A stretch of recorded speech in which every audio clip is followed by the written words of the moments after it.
In the National Jewish Population Survey, we have a representative sampling of Orthodox, Conservative, Reform, Reconstructionist, Jewish Renewal, nothing.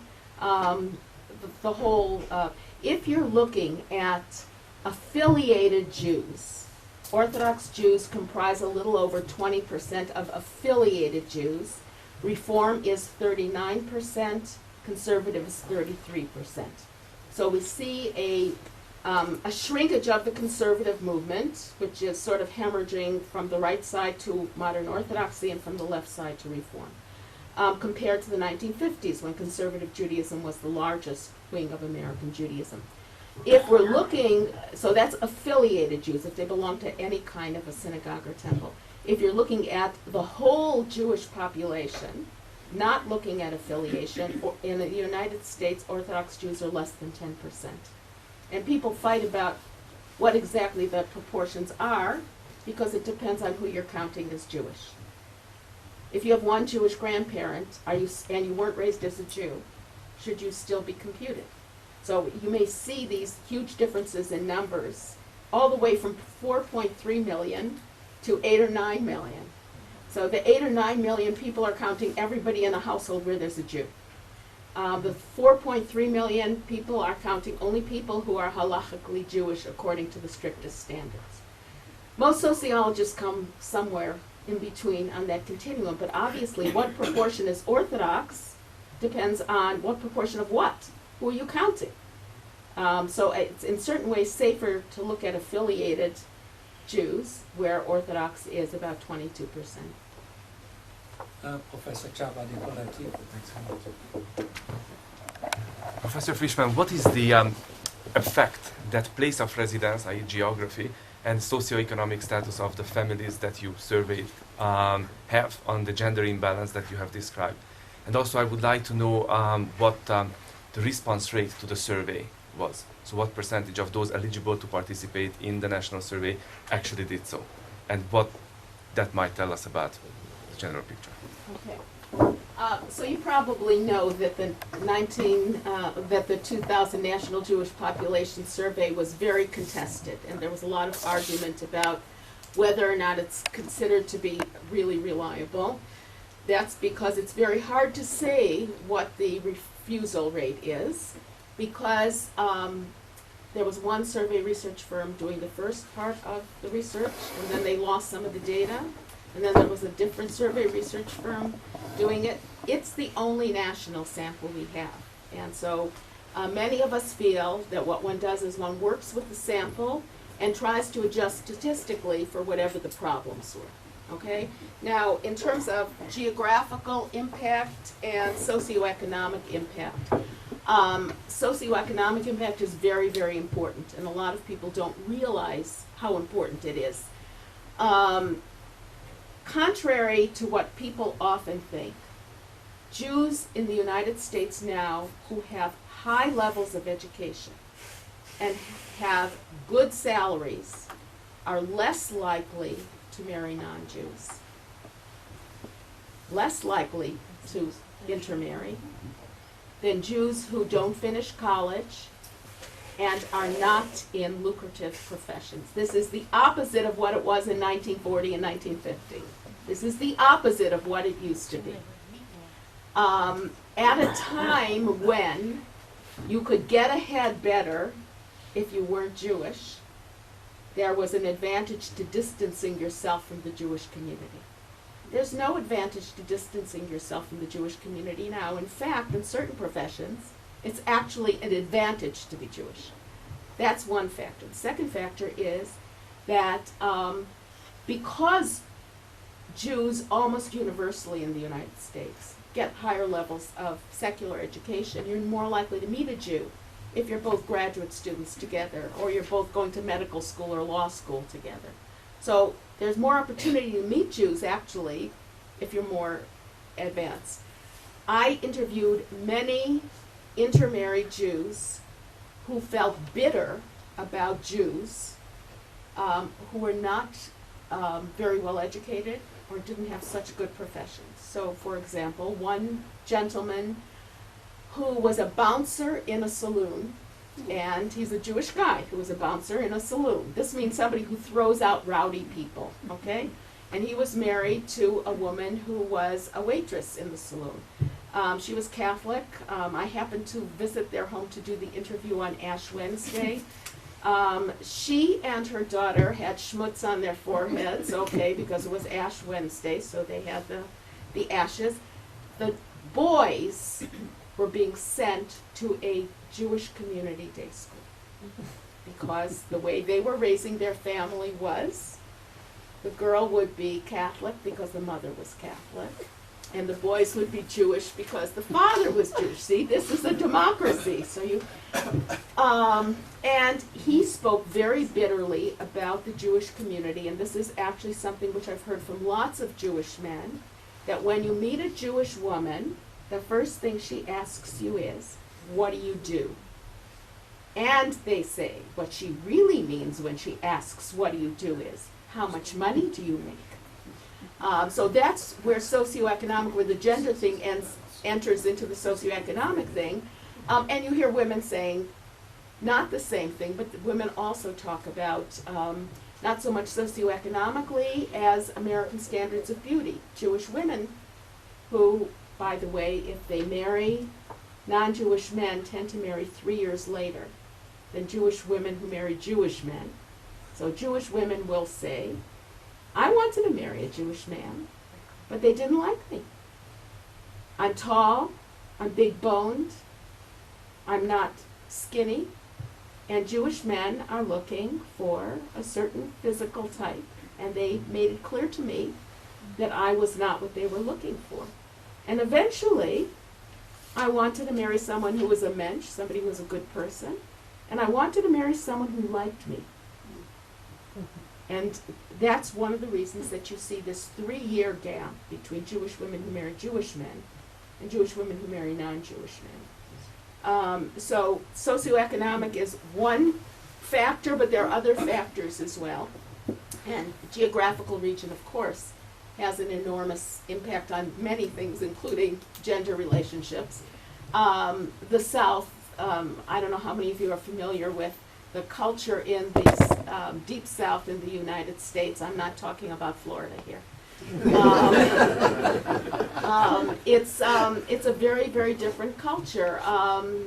Jews tend to take on the protective coloration of the non-Jews around them. In the deep South, Jews want to look like Episcopalians. They do not want to necessarily look like Southern Baptists. So that includes styles of the way men act and the way women act, and the way gender roles are defined. Jewish women tend to be highly educated and very smart and articulate. Well, articulate women are maybe not so cherished in the deep South of the United States, so Jewish women often have a difficult time. And you get people talking about that in the interviews too. So yes, those are important factors, and there are other important factors too. Dr. Judy Marcus, Donald Ellison, and then Jennifer Moss. I was wondering whether you separated out the second generation intermarried families and what that looked like.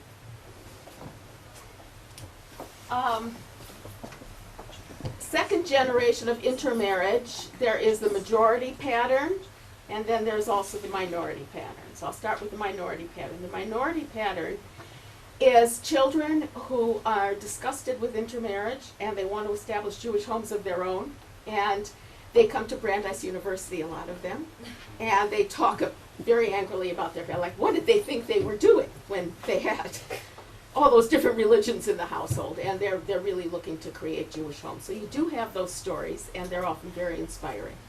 But that's not the majority pattern. The majority pattern is that kids who grow up in interfaith families, unless there is exclusively a Jewish environment, tend to have, some Jewish things and some Christian things in their lives, but they tend to also get involved in intermarriages.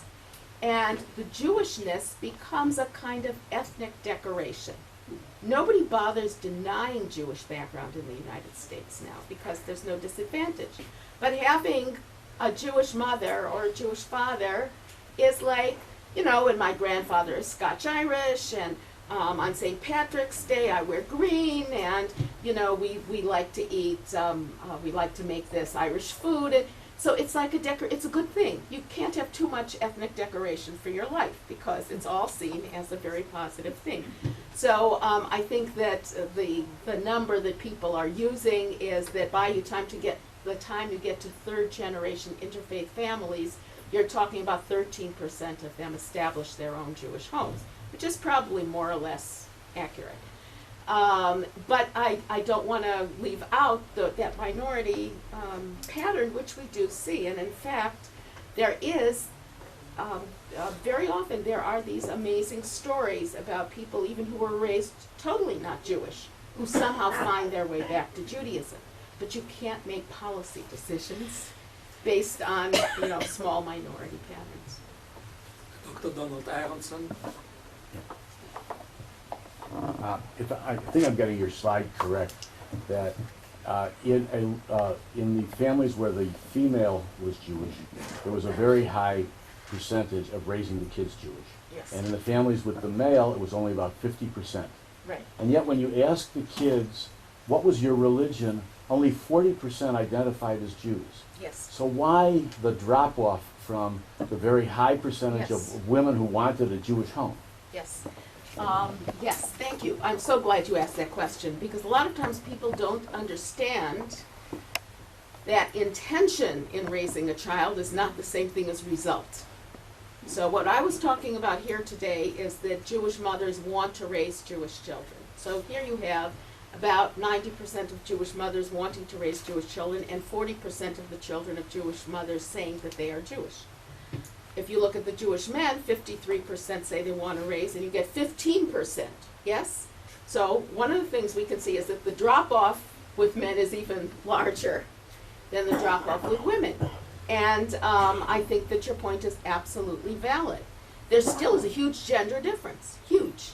But if you have a competing narrative in the home, that means that fewer children are going to identify as Jewish. This is one of the reasons, by the way, again, this is not today's talk, but it's one of the reasons why conversion is so important. Conversion into Judaism means that you have eliminated the competing narrative in the home. And in fact, the children of conversionary households tend to identify as Jewish. So I'm not talking about households here today where you have the non-Jewish spouse becoming a Jew by choice. I'm talking about households where the non-Jewish spouse maintains an identification as not Jewish. Once you have the spouse who wasn't born Jewish converting into Judaism and identifying as a Jew, you in fact have very good results. If by good you mean coming out with Jewish children. And that's because, as those of you who read my study of conversion know, we have a large majority of converts who actually become more Jewish than the Jews that they are married to, and identify completely as Jews, including ethnically. They feel ethnically Jewish. They get Jewish peoplehood. They absorb the concept of Jewish peoplehood. So yes, there is a big difference between intending to raise Jewish children and actually producing a Jewish child. But even there, you have a huge discrepancy between Jewish mothers and Jewish fathers. Jennifer Hoskis. That was exactly my question, whether in couples where the non-Jewish partner converted to Judaism, whether they were considered an in-married or an intermarried. That's in-married. That's We don't even compute them separately. Howard Weisband. Sylvia, thank you. Fascinating. You're undoubtedly familiar with Steve Cohen and others' recent work in vis-a-vis Israel, particularly in attachment and such. To what extent, in your findings relating to gender intermarriage, in marriage, etc., is there an effect on relationship to Israel, and particularly with Taglit? Do you have any data on those participants and how they're going into Taglit and coming out of it? Yes. My colleague Len Sachs is responsible at the Cohen Center for Modern Jewish Studies at Brandeis University, is responsible for evaluating Taglit. They're still seeing huge impact. It's very interesting. He's been tracing the impact 6 months after Taglit, a year after, 2 years after, 3 years after, 4 years after. And all of us who are in some form of Jewish education were skeptical in the beginning, because after all, how much impact could 10 days have? But we were all proved wrong. Taglit Israel has an enormous impact on the lives of the young people who participate.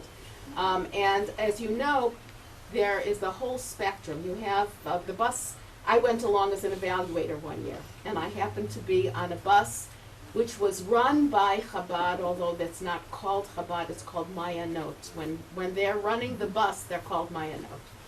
And on my bus, Aish does the same. I know, all right, so, but I was, on my bus, there was a young man who had grown up in Harlem, who was 1/8 Jewish, and he was also Puerto Rican and black, and he was going through Yad Vashem. He was reading every single essay. There were born Jews there who were flirting with the soldiers, over in the corner, but he was reading every single essay. And there's a huge impact. Now, Steve Cohn has done wonderful, wonderful work separating out what influences what. In other words, what impact does formal Jewish education have? What impact does Israel Visit have? What impact does a youth group have? What impact does a summer Jewish camp have? So if you want to see a breakout of what has an impact on what, Steve Cohn's article on the differential impacts of Jewish education is the one to look at. But sort of briefly summarized, what he finds is that youth groups and camping and Israel experiences have a huge impact on Jewish peoplehood, on feeling connected to the Jewish people ethnically and culturally, and also on attachment to Israel. In terms of affiliating with the Jewish community, and in terms of all of which you could call secular Jewish identification, in terms of religious Jewish identification and secular identification, the biggest impact is formal Jewish education. Now, this is also very surprising to people because everybody wants to sort of not think highly of the classroom, but the classroom turns out to have the most wide-ranging impact. It affects everything. And the classroom years that are most predictive of how identified you're going to be as an adult is, do you stay in formal Jewish education after the bar or bat mitzvah? That's what has the most wide-ranging impact. That's why it's so upsetting that the boys drop out at that point. And I think that one of the reasons why formal Jewish education during the teenage years turns out to be statistically so significant is that it's not just what you would call religious education. What's happening in those classrooms is they have Jewish friendship groups. I did a study of teenage Jewish education in the Boston area, and one of the things that kept happening in the interviews is that these teenagers kept talking about cool Jews, okay?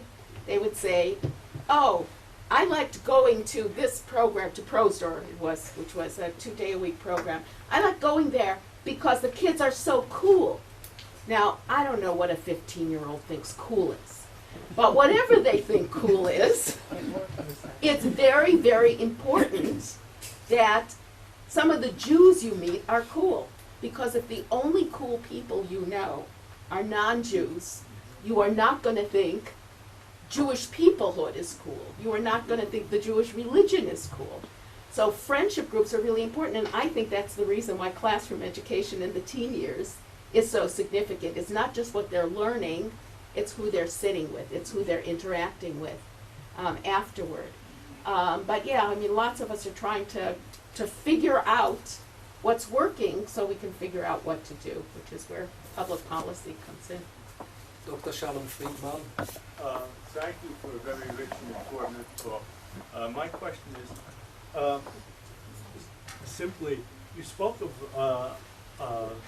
masculinity as a social construct, and the situation described seems more like a Humpty Dumpty situation. What could be a distinctive masculine identity, a new social construct, considering the situation you described? If we can get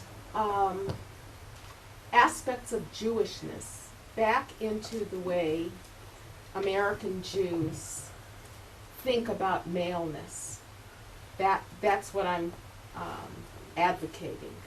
And I'm not the only person thinking about this. There are Jewish leaders and thinkers within the liberal American religious movements thinking about how to achieve this.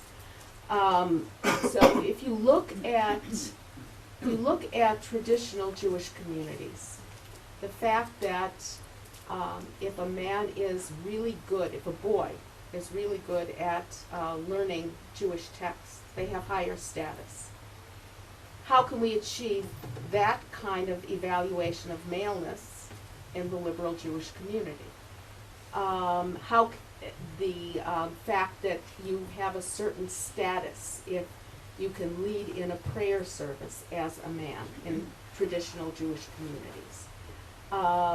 And that is no longer a way in which maleness is defined in the liberal communities, but it is something that women define as something positive. So you have women who will become expert Torah readers within the liberal community, and then their girlfriends will say, oh, I want to do that too. We have to work, if we're talking here about the religious factor, we have to work towards an environment in which not only will this be something that girls and women think of as something that helps to define them, but that men are going to think of as something that defines them also. But that's the problem. Yes. You need something that's Exclusively male, yes. And what's that going to be? I don't argue with you about that, but I think that we can't see those aspects of Jewishness as being exclusively female either. In other words, I think you're right that we need to find things which will become exclusively male, because I hope that we're going to be able to convince people that equal doesn't work. It just doesn't work. It would be nice if it did work. It's not fair that it doesn't work. But guys like to have something that defines them as guys. And if you want it to be something Jewish, then you've got to create situations where maleness is defined. Now, perhaps one of the ways to do this is to reintroduce aspects of competitiveness back into Jewish environments, because that really does seem to be something which is different between men and women. And you see this even in the Orthodox world. In the Orthodox world, you have now several venues where women can learn Talmud. I have heard from so many women who are actually quite accomplished that when they tried to learn Talmud with their husbands, they ended up in tears. Why? Because the husband started screaming at them. Well, the husbands didn't see this as antisocial behavior. This is what happens when you're in a chavruta, when, you know, you're two guys learning together, you argue about the text and you yell at each other. In fact, if you ever walk into a room, a Beit Midrash, where there are guys learning, they're yelling. Well, women aren't used to that, you know. Women, they talk about stuff, they discuss it, they create a consensus. They just have a different style of learning. So I think that's why we need research. We need to pay attention to these gendered differences, which seem to be pretty deep. And to, as I said, I really do not want to be thought of as advocating removing women's accomplishments or trying to tone down women's accomplishments. I don't think that's actually good for women. I don't think it's good for the Jewish people. But we have to find ways of investing Jewish masculinity with Jewishness in all of its secular and religious elements in ways that will be appealing to men and boys. And I don't think we know yet how to do it. We need to find out how to do it, and that's where the research component comes in. We'll take 2 more questions. Dr. Louis Rosen.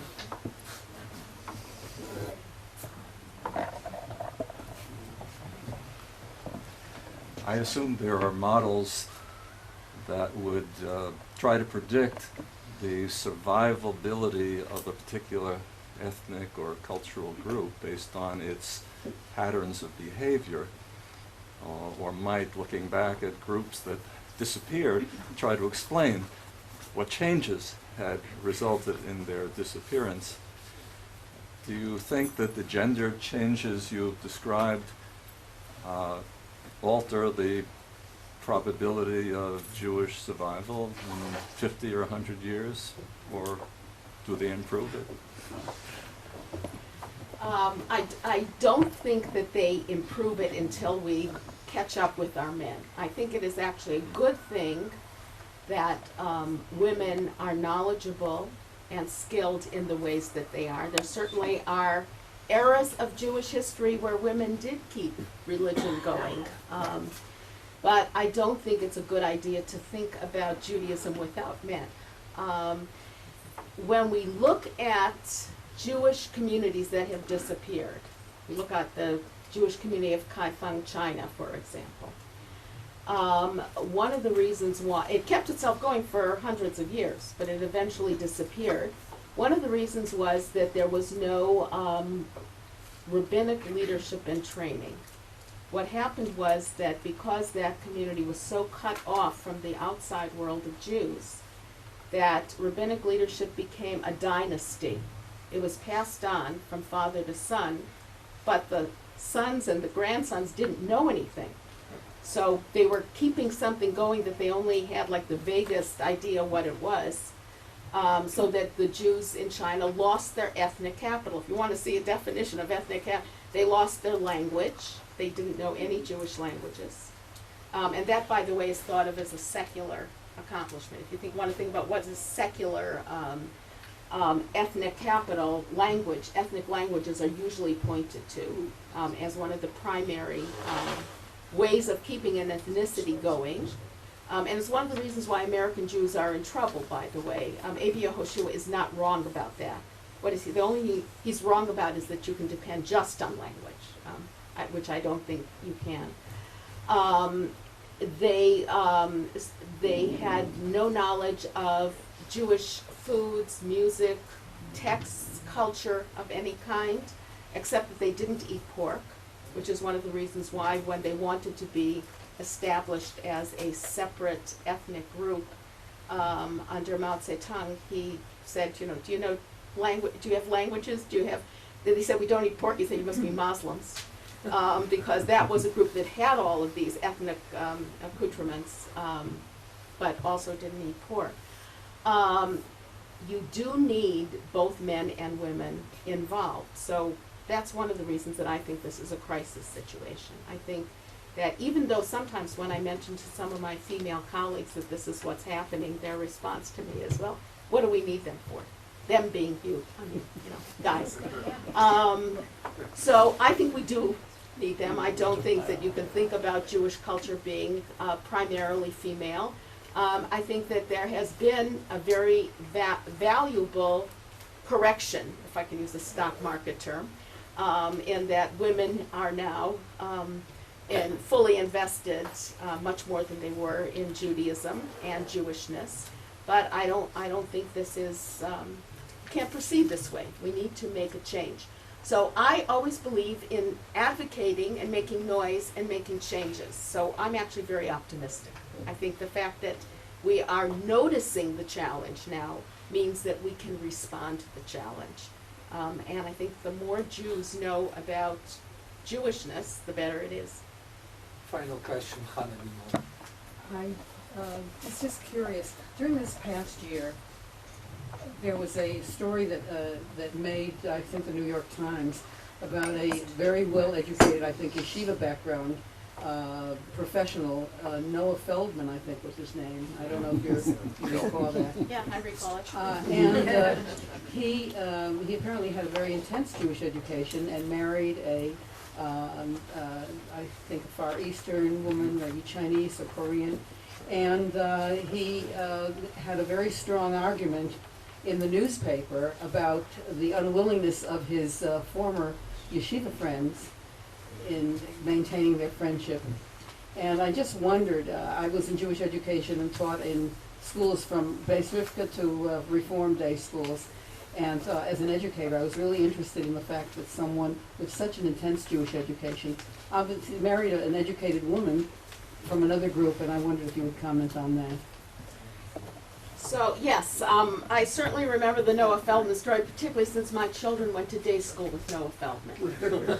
Okay, so I know Noah for a long time. And he's a great example that anytime you're looking at a statistic, okay, there's somebody on the other side of the statistic. So, we know that if you're looking at Jews who go to day school for 12 years, okay, K through 12, 91% of them marry another Jew. That means 9% don't. Noah Feldman is one of the 9%. Somebody's in that percentage. Now, most of them don't write for the New York Times. Noah Feldman does. But I'll give you my armchair psychiatrist analysis of why Noah, he didn't just marry a non-Jew. He's very bitter about a lot of things connected with his background. I'm sure those of you who read the article picked up the bitterness. So first of all, it's not true that he's not friendly with people that he went to school with. He is. What he objected to was that the school magazine or newspaper published a picture that didn't have him in the picture for the class reunion, and he thought that was deliberate. The school claims that it wasn't deliberate, that there were a bunch of pictures, that Noah and his wife were among the outliers, that there were half a dozen other kids who were cut out of the picture. It wasn't just him. That was the only way they could fit it into. You could believe it, not believe it. That's sort of up for grabs, whether you believe that piece of it. But in fact, he maintains warm relationships with many of the people that he went to school with. And you can also agree